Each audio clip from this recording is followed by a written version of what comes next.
ঘরের মধ্যে ঢুকে যখন হাজেরা দেখলো সালাম নিয়ে কান্না শুরু করলো, চোখের পানি, হৃদয় হৃদয় ভাঙ্গা কান্না।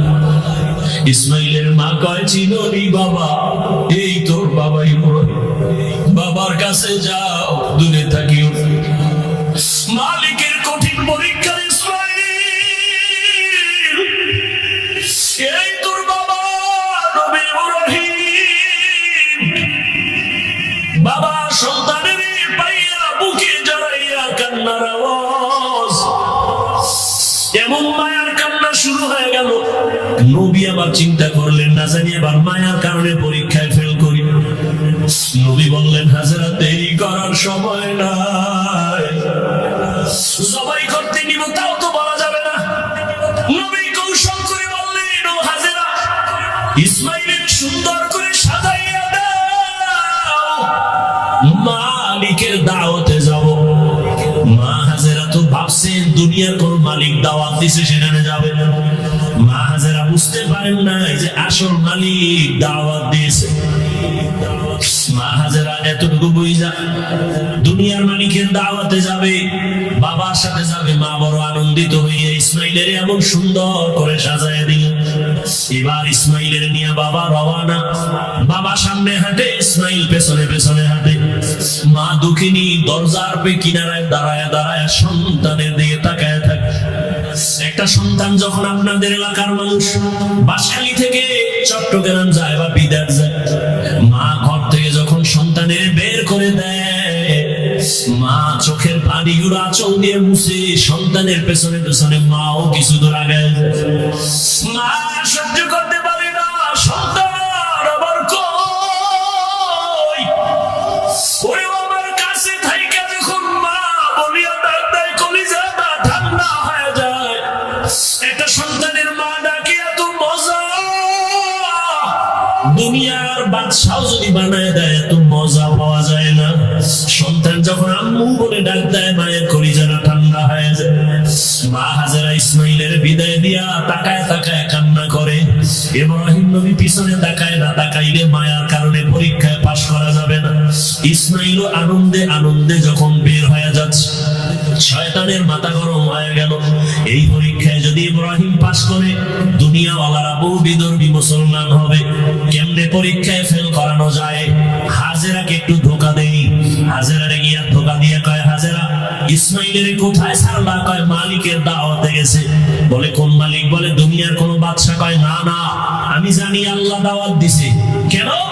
হাজেরাকে বলে জবাই করার জন্য। হাজেরা ডাক দিয়ে কয়, রে শয়তান, তুই আমাকে ধোকা দিস না। একটা বাবা হইয়া কোনোদিন সন্তানের জবাই করতে পারে না। যখন এই কথা বলছে, শয়তান ডাক দিয়ে কয়, আল্লাহ হুকুম করছে জবাই করার জন্য। হাজেরা চোখের পানি ছাড়িয়া কয়, রে শয়তান, যদি আমার মাওলা হুকুম করে একজন ইসমাইল না, আল্লাহ যদি আমারে আরো ইসমাইল দেয়, আমি সব আল্লাহর রাস্তায় ছেড়ে দিতে রাজি। শয়তান দেখলো এখানে হাজেরাকে ধোকা দিয়ে আটকানো যায় না, দৌড়াইয়া গেছে শিশু ইসমাইলের একটু ধোকা দেওয়ার জন্য। ইসমাইলের গিয়া যখন ধোকা দিতে গিয়ে কয়, ইসমাইল কই যাও? বাবার কাছে ছুরি আছে, তোমারে জবাই করবে। ইসমাইল তো বুঝ কম, ডাক দিয়া কয়, আব্বা যান, আপনি কি আমাকে জবাই করতে নিয়ে যাইতেছেন? এবার ইব্রাহিম কয়, শয়তান পাথর মারো। এই তিন জায়গায় ধোকা দিছে। ইব্রাহিম আর ইসমাইল মিলিয়ে তিন জায়গায় পাথর মারলেন। আল্লাহ তাআলা আইন করে দিলেন, আমার ইসমাইলের কথা কাজটা আমার কাছে ভালো লাগছে। ইব্রাহিমের এই কাজটা এমন পর্যন্ত স্মৃতি হয়ে থাকবে মুসলমানের কাছে। আজকে যেই তিন জায়গায় ইসমাইল আর ইব্রাহিম পাথর মেরেছেন, ওই তিন জায়গায় পিলার করা আছে। ও হাজিরা, তোমরা হজ করতে গিয়া ওই তিন জায়গায় যদি পাথর না মারো, তোমাদের একজনের হজও কবুল হবে না। এবার নিতে নিতে ইসমাইলকে নিয়ে মিনা বাজারে হাজির। এখন যেখানে কোরবানি দেয়, ইসমাইলের যেই জায়গায় কোরবানি দিয়েছেন ওই জায়গায় ইব্রাহিম নবী ইসমাইলের নিয়া এবার চিন্তা করলেন, আল্লাহ আমারে কেমন সন্তান দিলেন, একটু পরীক্ষা করে দেখি। এবার সন্তানকে বাবা বলতেছেন, ফালাম্মা বালাগা মাআহু সাইয়া ক্বালা ইয়া বুনাইয়া ইন্নী আরা ফিল মানামি আন্নী আযবাহুকা ফানজুর মাযা তারা। ও বাবা, আমি স্বপ্নে দেখলাম তোমাকে জবাই করতেছি, বলো বাবা তোমার কি মতামত বলো। ইব্রাহিম নবী কথাটা বলা মাত্রই সাথে সাথে সেকেন্ডের মধ্যে সন্তান ইসমাইল জবাব দিয়ে দিলেন, ইয়া আবাতি ফাল মা তুমার সাতাজিদুনি ইনশাআল্লাহু মিনাস সাবিরিন। আব্বাজান দ্রুত আমাকে আল্লাহর হুকুম মতো জবাই করেন, ইনশাআল্লাহ আমাকে আপনি ধৈর্য ধারণকারীদের মধ্যেই পাবেন। আব্বাজান আমাকে দ্রুত জবাই করেন, দেরি করলে আমার বুঝি আল্লাহ হুকুমটা ফিরায় নিবে, কপাল পুড়ে যাবে। একটা সন্তান বাবার সামনে কতটা বিনয়ী হইয়া বাবার ইজ্জত রক্ষার জন্য আল্লাহর মুহাব্বতের বন্ধনে নিজেকে পেশ করে দিলেন। তবে ইতিহাসবিদরা লেখেন ইসমাইল একটু কান্না করে বলছেন, বাবাজান আপনি যদি এই কথাটা আমাকে একটু বাড়ি বসিয়া বলতেন, আমি আমার দক্ষিণী মায়ের থেকে একটু চির বিদায় নিয়ে আসতাম। কারণ 6টা বছর আমার মা আবার এত কষ্ট করে লালন পালন করে বড় বানাইছে। এই 6টা বছর পানি নাই, খানা নাই, আপনিও এসে দেখেন নাই। আমার মা আমার মুখে জিহ্বা দিয়ে আমার পেটের ক্ষুধা নিবারণ করেছে। আমার মা পাগলের মতো দৌড়াদৌড়ি করেছে। ও আব্বাজান বাড়ির মধ্যে বসে যদি বলতেন আমি একটু মায়ের থেকে বিদায় নিয়ে আসতাম, পারি নাই, দুঃখ নাই বাবা, আমাকে এখানে জবাই করিয়া আমার রক্ত মাখা পোশাকটা মায়ের কাছে নিয়ে যাবেন। আম্মা জান আমাকে না দেখে যদি বলে আমার ইসমাইল কই, আপনি আব্বা রাগ করে আমার মাকে কিছু বলবেন না, আমার আম্মা জানকে একটু সান্ত্বনা দিয়ে বলবেন ইসমাইল সালাম জানাইছে। আল্লাহ যদি কবুল করে হাসরের ময়দানে মোলাকাত হয়ে যাবে। আব্বা জান আর আপনার কাছে দাবি, আমাকে জবাই করার আগে আপনি আমার হাত পা রশি দিয়ে বাঁধেন, কারণ জবাই করতে গিয়া আমার হাতে পায়ে নাড়াচাড়া যদি আপনার শরীরে লাগে বেয়াদবি হবে, আল্লাহ বেজার হয়ে যাবে। আব্বা জান আপনি কাপড় দিয়ে আপনার চক্ষু দুইটা বেঁধে নেন, কারণ জবাই করার সময়, ছুরি চালানোর সময় আমার চেহারায় যদি আপনার নজর লাগে মায়ার কারণে আপনি জবাই করতে পারবেন না, আল্লাহ বেজার হয়ে যাবে। আব্বা জান আমি শুয়ে পড়লাম, তাড়াতাড়ি আমার গলায় ছুরি চালান। ইব্রাহিম নবী ইসমাইলের শোয়াইয়া যখন ছুরিটা চালাইতে চায়, আমার মাওলার কুদরতি অন্তরে এত মায়া, আমার আল্লাহ ডাক দিয়ে কয় ছুরি, আমার ইসমাইলের একটা পশমের ক্ষতিও যেন তোমার দ্বারা না হয়। আল্লাহর হুকুমে ছুরি কোনো কার্যকারিতা করে না, একটা পশমও কাটে না। ইব্রাহিম নবী এবার পাথরের উপরে আঘাত করলেন, ছুরি দিয়া পাথরটা আলাদা হয়ে গেল। ইসমাইলের ডাক দিয়ে কয় বাবা এইবার ফাইনাল রেডি হও, তোমার জবাই করার সময় রক্ত আমার হাতে না লাগা পর্যন্ত ছুরি চালাইতেই থাকবো, না হয় আমি ছুরি চালানো বন্ধ করব না। এবার ইসমাইলকে শেষবারের মতো শোয়াইয়া ছুরি যখন চালাবে রক্ত হাতে না লাগা পর্যন্ত ছুরি চালানো বন্ধ করবে না বলিয়া ইব্রাহিম নবী নিয়ত করে ফেললেন, ইসমাইলকে শোয়াইয়া দিলেন। আর যখন ছুরি চালাবে আল্লাহ পাক রব্বুল আলামিনের কুদরতি অন্তরে এত মায়া, জিবরাইলের ডাক দিয়ে কয় জিবরাইল আমার ইব্রাহিমের ওয়াদা এমন ত্যাগ আর নিয়ত যে রক্ত না লাগা পর্যন্ত ছুরি চালানো বন্ধ করবে না। আমি তো ইসমাইলের জবাই চাই না, আমি চাই আমার হুকুমের জন্য কতটুকু তারা ত্যাগ স্বীকার করলো। আমার মহাব্বতের পরীক্ষা চাইছি, আমি ইসমাইলের জবাই চাই নাই। আমার হুকুম মতো প্রশ্ন ছাড়া যখন তারা দুজনে রেডি হয়ে গেল, আমার পরীক্ষা হয়ে গেছে, আর লাগবে না। ইসমাইলের জবাই করার আগে, ছুরির নিচে দেওয়ার আগে জান্নাতি একটা দুম্বা নিয়ে যাও, ইসমাইলের সরাইয়া জান্নাতি দুম্বাটা যখন ছুরির নিচে দিয়া দাও, ইব্রাহিম নবী ছুরি চালায়, জিবরাইল আমিন দুম্বা নিয়ে রওনা। দেখতেছে আমি যাইতে না যাইতেই মনে হয় ছুরির নিচে ইসমাইল জবাই হয়ে যাবে। জিবরাইল আমিন আসমান থেকে একটা আওয়াজ দিছে, আল্লাহু আকবার, আল্লাহু আকবার। ইব্রাহিম নবী তাকাইছেন, তিনিও ডাক দিয়েছেন আল্লাহু আকবার, আল্লাহু আকবার। এবার ইসমাইল আওয়াজ দিলেন লা ইলাহা ইল্লাল্লাহ। এইভাবে আওয়াজ দিয়া ইব্রাহিম নবী যখন চক্ষু খুলে দেখেন হাতে লাগছে, ছুরিটাও ছাড়লেন। যখন তাকায় দেখে খুশি মনে ইসমাইল বুঝি কোরবানি হয়ে গেল, কিন্তু না, দেখে একটা অপরিচিত জন্তু জবাই হয়ে গেল। ইসমাইল পাশে সুন্দরভাবে দাঁড়ানো, বাবা আবার বুঝি ভয় পেয়ে গেলেন, ও ইসমাইল, আল্লাহ বুঝি আমার কোরবানি কবুল করবেন না, আর একবার চেষ্টা করি। সাথে সাথে ওহী নাযিল হয়ে গেল। আল্লাহ কয়, ওয়ানাদাইনাহু আইয়া ইব্রাহিম কদ সাদ্দাকতার রুইয়া ইন্না কাযালিকা নাজজিল মুহসিনিন। ইব্রাহিম, তুমি আমার পরীক্ষায় পাস করছো। হাজেরা কাঁদতেছে ইসমাইলের জন্য, জলদি করে যাও, বলে আসো মালিকের দাওয়াতে যাই। মালিকের থেকে কি হাদিয়া নিবা? আমার পক্ষ থেকে দুব্বার গোশত হাদিয়া দিয়ে দিলাম। ওয়াফাদাইনাহু বিযিবহিন আযীম, আমার পক্ষ থেকে হাদিয়া দিলাম এই জবাই করা দুম্বার গোশত। ইসমাইলের নিয়ে যাও, ইসমাইলের হাজেরার কোলে ফিরাইয়া দাও, আর মালিকের পক্ষ থেকে দুম্বা হাদিয়া পৌঁছাইয়া দাও। আল্লাহ তাআলা বলেন, ও দুনিয়ার মানুষ, ইব্রাহিমের কোরবানির ত্যাগ তোমার থেকেও চাই। ও মুমিন, এই ত্যাগ স্বীকার করতে গিয়া তোমার থেকে রক্ত চাই না, গোশত চাই না, আমি চাই তোমার অন্তরের ত্যাগ আর মুহাব্বত আর তাকওয়া। লা ইয়ানালুল্লাহু লুহুমুহা ওয়ালা দিমাউহা ওয়ালাকিন ইয়ানালুহু তাকওয়া মিনকুম। ও আমার যুবক বাবারা, ও পর্দার মা বোনেরা, ও বৃদ্ধ বাবাজি, আমার আল্লাহর পরীক্ষায় পাস করি, ওই সন্তানের উপরে কত মায়া, কত মুহাব্বত, কিন্তু আমার আল্লাহর পরীক্ষা আরো কঠিন, এত কঠিন পরীক্ষা ইব্রাহিমের উপরে আল্লাহ চাপায় দিলেন। ও ইব্রাহিম, সন্তানের মায়া যেন আমার আল্লাহর মুহাব্বতের মাঝখানে যেন পর্দা ফেলতে না পারে, কিন্তু পর্দা ফেলতেছে। আল্লাহ তো গায়বের মালিক, সব জানলেন। জানিয়েই আল্লাহ আবার পরীক্ষা দিলেন, এই ইব্রাহিম, তোমার এই কলিজার সন্তান সহ, মা সহ জঙ্গলে নির্বাসনে দাও। আল্লাহর হুকুম চলে আসলো।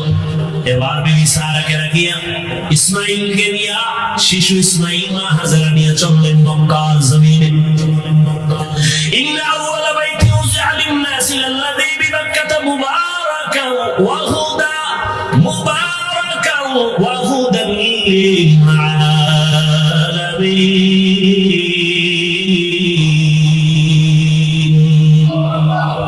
হেদায়েতের ঘর বানাইলেন আমার আল্লাহ। কোন মানুষ নেই, জঙ্গল, পাহাড়, ওখানে নিয়ে গেলেন। কেমন পরীক্ষা দেখছেন? কই নিয়ে যাইতেছে বলার অধিকার নাই, জবান বন্ধ, ইশারা ইঙ্গিতে বলবে কিনা তাও ভয়। একজন নারী সৃষ্টিগতভাবে দুর্বল, আবার সাথে শিশু বাচ্চা, আরো পেরেশানি। বাইতুল্লাহর পাশে সাফা মারওয়া, এখন যে পাহাড়ের মাঝখানে জঙ্গল, চতুর্মুখী ওখানে রাখলেন। রাইখা ইব্রাহিম নবী হাঁটা শুরু করছে। কইতুন কই আইলাম, কই রাখতেছি, কেন রাখতেছি, কয়দিনের জন্য, কোন আওয়াজ নাই। আল্লাহর পরীক্ষা ইব্রাহিম, জবান খোলা যাবে না। ইব্রাহিম নবী তো যাইতেছে। হাজেরা পেরেশান হয়ে গেলে, ও পয়গম্বর, আমাদের আপনি কোথায় রাখেন? জবাব নাই। কই যান? জবাব নাই। কয়দিনের জন্য? আওয়াজ নাই। শেষ সময় পিছন দিক দিয়া মা হাজেরা ইব্রাহিম নবীর আঁচলটা ধরে বললেন, দাঁড়ান, কথা বলবেন না, ঠিক আছে, এইটা শেষ সময় বইলে যান। আমি যেখানে রাখলেন, এটা কি আপনার মন মতো নাকি রবের ইশারা? নবী এখনো জবান খুলে না, তবে ইশারায় বললেন রবের ইশারা। মাথা নাড়াইয়া বললেন, এটা রবের হুকুম। লা তাআতা লিমাখলুকিন ফি মাসিয়াতিল খালিক। খুতবায় হাদিস পড়েছিলাম, নবী বলেন, কোন মাখলুকের মন সন্তুষ্ট করার জন্য মালিকের সাথে কোনো বিরোধিতা করা যাবে না, অথবা আমার আল্লাহকে বেজার করে কোনো মাখলুকের খুশি করা যাবে না, হারাম।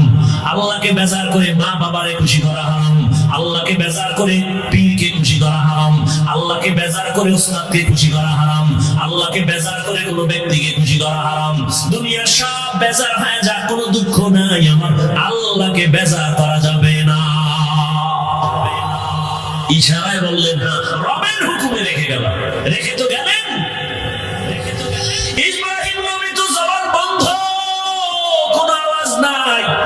ইশারায় বুঝাইলেন রবের হুকুম। এই আওয়াজটা পাইয়া মহিলাদের দিল তো স্বাভাবিক একটু নরম, মা হাজেরা কান্না শুরু করলেন আর বললেন, ও দয়ার স্বামী, এখানে আপনি আমার রবের হুকুমে রেখে যাইতেছেন।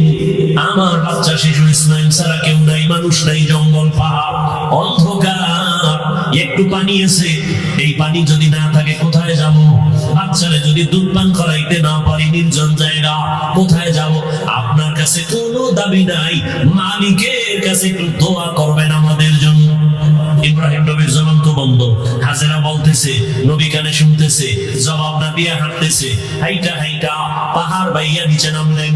নিচে নাইমা ইব্রাহিম নবী মালিকের দরবারে হাত উঁচু করে দোয়া করলেন, রব্বানা ইন্নী আসকানতু মিন যুররিয়্যাতি বিওয়াদিন গায়রি যি সারইন ইনদা বাইতিকাল মুহাররম ربنا ليقيموا الصلاة فاجعل أفئدة الناس تهوي إليهم وارزقهم। আল্লাহ নবী দোয়া করলেন আল্লাহর দরবারে, আল্লাহ তোমার হুকুম, এতদিন যত পরীক্ষা করেছো, ধৈর্য ধরে ধরে পাস করার চেষ্টা করেছি, আমার জীবনের শেষ সময় একটা সন্তান দিয়েছো, মন বড় মায়ার সন্তান, এই বয়সের সন্তানটাকেও পরীক্ষার মাঝে ফেলাইছো, কোনো দাবি নাই, একটা দাবি, আল্লাহ তুমি ধৈর্য দাও, পাস করার তৌফিক দাও। আর আমার শিশু সন্তান, কত কলিজার মায়ার আমার সন্তান রেখে আসছি, তোমার কাছে আমার দোয়া করলাম, কয়েকটা দোয়া। এক নাম্বার, ও আল্লাহ মেহেরবানি করে এখানে তুমি অন্য মানুষের বাসস্থানের ব্যবস্থা করে দাও, যেই জঙ্গলটাকে তুমি সাফ করে দাও, খানার আয়োজন করে দাও, ওরা নামাজ পড়বে এবং শুকর আদায় করবে, তোমার রিজিকের ব্যবস্থা করে দাও, মানুষের ব্যবস্থা করে দাও, পানির ব্যবস্থা করে দাও। আল্লাহর নবীর দোয়া আসমানে কবুল হয়ে গেল, নবী ইব্রাহিম চলে গেলেন। মা হাজেরা, ইসমাইল, শিশু বাচ্চা, আর কেউ নাই। এক সময় পানি যা ছিল সব শেষ, এখন পানিও নাই।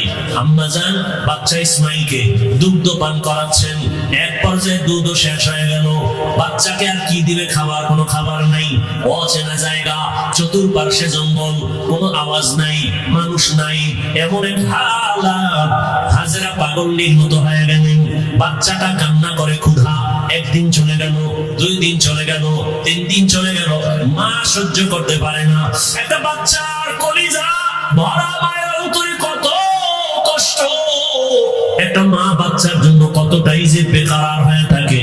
এই বাচ্চা এত কষ্ট মা বুকে ধারণ করে করে বাচ্চাকে বড় বানায়। ও সন্তানের মায়ের কষ্ট যদি ভাবতো, জমিনে কোন সন্তান মা বাবার সাথে বেয়াদবি করতে পারত না। মা এত কষ্ট করে করে আমাকে মানুষ বানাইছে। ও আমার যুবক বাবারা, তুমি যত বড় টাকার মালিক হইয়া বাহাদুরি করো না কেন, তুমি জানো না তোমার মায়ের চোখের পানি ছাড়া তুমি হতে পারো নাই। মায়ের চোখের পানি আর দোয়া ছাড়া টাকার মালিক হতে পারো নাই। মা বাবার চোখের পানি দোয়া ছাড়া কোনো সন্তান সম্মানের চেয়ারে বসতে পারে না। মা বাবার চোখের পানি দোয়া ছাড়া পরীক্ষায় ভালো নাম্বার পাইতে পারে না। ও সন্তানেরা, ওই মা বাবার চোখের পানি আর দোয়া তোমার জীবনের সফলতার চাবি। বেয়াদবি করো না, ওই মায়ের ঋণ জীবন দিয়েও আদায় করা সম্ভব হবে না। ইসমাইল শিশু বাচ্চা ক্ষুধা তৃষ্ণায় কান্না করে, ক্ষুধা পেটে ক্ষুধা প্রচন্ড রূপ ধারণ করলো। মা হাজেরা কোথায় যাবে? পানিও নাই, খানাও নাই। হঠাৎ করে তাকায় দেখে মারোয়া পাহাড়ে একটু পানি পানি মনে হয়, কিন্তু দৌড়তেছে আম্মা জান। হালকা ভাবে দৌড়াইয়া গিয়ে দেখে পানি না, সূর্যের আলো বালুর মধ্যে লাগছে, তো পানির মতো একটা ঝলমল করতেছে, কিন্তু পানি নাই। ওখানে যাইয়া আবার মারোয়া পাহাড়ে তাকায়, সফায় তাকায়, দেখে ওখানে একটু পানি পানি মনে হয়, আবার দৌড় দিছে। দিলের মধ্যে তামান্না, আমি না খাইয়া মরে যাই, আমার বাচ্চা যেন কষ্ট না পায়। আমার কলিজার সন্তান আমার গর্ভে থেকে ঘুমাইতে দেয় নাই। একটা বাচ্চা গর্ভে নিয়ে মা খানা খাইতে বসে, বাচ্চা পেটের মধ্যে আঘাত করেছে, মায়ের পেটে এমন বেদনা শুরু হয়েছে, মা খানার প্লেটটা সরাইয়া বিছানায় শুয়ে কান্না শুরু করেছে। রহমতের নবী বলেন, ও নারীরা, এত মর্যাদা তোমাদেরকে দেওয়া হয়েছে, কিয়ামত পর্যন্ত কেউ মর্যাদা বাড়াতে পারবে না। ওই যে বাচ্চা করবে নিয়া কষ্ট করে করে না খাইয়া দিন কাটাইয়া এক একটা দিন আমার আল্লাহ নারীর আমলনামায় রোজার সওয়াব দান করবে। মা বাচ্চা করবে নিয়ে রাতে ঘুমের বিছানায় গেছে, হঠাৎ করে বাচ্চা আঘাত করেছে, মা ঘুমাইতে পারে নাই, সারা রাত কান্না করে কাটাইছে। আল্লাহর নবী বলেন একটা মা বাচ্চা করবে নিয়ে রাত ঘুমাইতে পারে না, আল্লাহ তাআলা ওই মায়ের আমলনামায় কদরের রাতের সওয়াব আল্লাহ দান করবে। এত মর্যাদা নারীদেরকে আল্লাহ দান করেছেন। আজকে যারা বলে ইসলাম নারীর অধিকার দেয় নাই, মর্যাদা দেয় নাই, এদের মতো চরিত্রহীন মুসলমান, ইসলামের দুশমন, মানবতার দুশমন জমিনে আর কেউ নাই। মা হাজেরা দৌড় দিলেন ভাই দুই পাহাড়ের মাঝে, দৌড় দিলেন কয়েকবার। এই যে দৌড় আল্লাহর কাছে খুব ভালো লাগছে।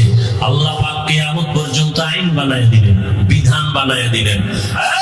এই মক্কার হাজিরা হজ করতে যদি যাও, আমার হাজেরা যেই পাহাড়ে 7টা চক্কর লাগাইছে, হাজি যদি হজ করতে গিয়া সাফা মারওয়ায় আমার হাজেরার মতো চক্কর না দাও, আমি কোন হাজির হজ কবুল করব না। নবীজি বাইতুল্লাহ তাওয়াফ কইরা যখন চক্কর দিতে গেছে সাফা মারওয়ায়, নবী শেষ করে খুব কষ্ট লাগছে, আল্লাহর কাছে কয় মনে মনে, আল্লাহ তুমি আমারে হাজেরা দৌড় দিছে, যদি মায়ে দৌড় না দিত আমি কষ্ট লাগতো নি। আল্লাহ পাক জানায় দিলেন নবী আমার কাছে ভালো লাগছে হাজেরার দৌড়, শুধু আপনি না কিয়ামত পর্যন্ত যত মানুষ আসবে বাইতুল্লাহ হজে আসবে, এই সাফা মারওয়ায় যদি দৌড় না দেয় একজন আর হজ কবুল করা হবে না। পাগলের মতো দৌড়াও, মাওলার দরবারে গিয়া মাওলার আশিক হইয়া যাও। চুলগুলো এলোমেলো, সাবান লাগানো যাবে না, হাজির নখ বড় হয়ে গেছে, নখ কাটা যাবে না, ময়লা পরিষ্কার করা যাবে না, আতর লাগানো যাবে না, পাগল হয়ে যাও। মাওলার দরবারে পাগলামি, কার পাগল? এটা বুঝার মতো যাও মেধা নাই, ওরাও পাগল। ওরাও কি? ওরা দুনিয়ার পাগল, ওরা আখিরাতের পাগল না। এই জন্য ওরা বুঝে না যে মাওলার পাগল কেমনে হয়। ওখানে গিয়ে পাগলামি, মাওলা পাকের মুহাব্বতের আশিক, আশিক মাশুক কি চায় সেইটাই দেওয়ার জন্য পাগল। প্রেমিকা আমার কাছে কি চায়, প্রেমিকটা খুশি রাখার জন্য তাই করে। বন্ধু কোন রঙের জামা পরে, আমার ওই জামা লাগবে, তো বন্ধুর মুহাব্বত আরো বাড়বে। টুপি মাথায় দেওয়া যাবে না, গেঞ্জি গায়ে রাখা যাবে না, সাদা কাপড় মরার আগে মরণের কাপড় পেঁচাও। এইবার সবার এক আওয়াজ, কে ফকির, কে ধনী, কে শিক্ষিত, কে অশিক্ষিত, সবার এক পোশাক, এক আওয়াজ, সব এক দরবারের ভিক্ষু, সবার আওয়াজ এক, লাব্বাইক আল্লাহুম্মা লাব্বাইক, লাব্বাইক লা শারীকা লাকা লাব্বাইক, ইন্নাল হামদা ওয়ান নি'মাতা লাকা ওয়াল মুলক লা শারীকা লাক। আপনাদের কষ্ট হয় বলে আর একটু সামনে যাব, শেষ করে দিই কথাগুলো। ভাইরা আমার, উঠা বসা পারলেন মোনাজাত দিন, আমি এটা পারবো না, কারণ কষ্ট। আপনি যদি আমাকে মূল্যায়ন না করেন, আমার দরকার কি বায়ন করা? ভাইরা আমার,